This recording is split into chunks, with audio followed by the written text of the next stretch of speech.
Africa,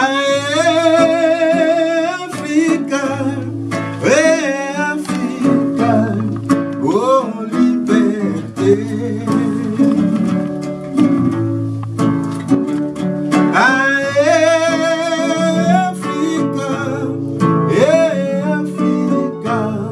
oh dipanda.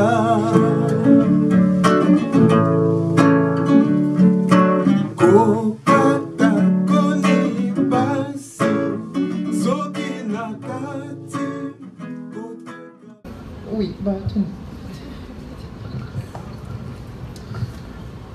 merci Rosen. Alors, je tiens d'abord à remercier la librairie Gilbert Joseph à travers Madame Rosen Picot, puisqu'on a pu travailler jusqu'à ce que cet événement se tienne. En tout cas, merci beaucoup de pouvoir faire la promotion des livres comme celui de Paul Few. Et j'espère qu'il y en aura d'autres. Et cette coopération, en tout cas, elle est très enrichissante, en tout cas pour nous.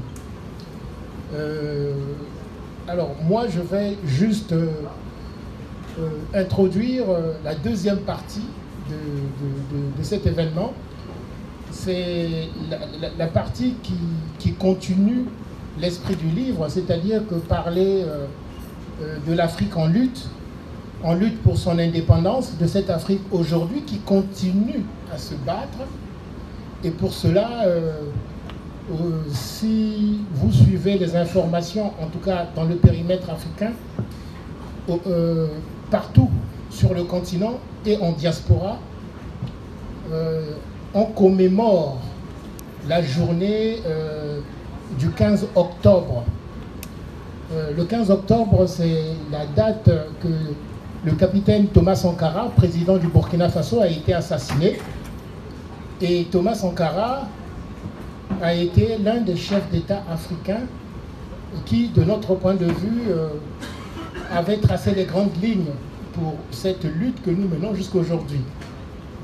Pour cela, Diogène Seni, qui est là, le président de la Ligue panafricaine Umoja, et moi-même, membre fondateur avec lui de cette même ligue, avons sorti un communiqué il y a 2 jours. Je vais vous le distribuer, vous l'aurez. Mais j'aurai juste un petit extrait en mémoire du capitaine Thomas Sankara. Je pense que c'est important quand même de vous resituer un peu le personnage. Président du Burkina Faso, du 4 août 1983 au 15 octobre 1987, Thomas Sankara s'était engagé sur tous les maux que nous déplorons encore aujourd'hui, 30 ans après sa disparition.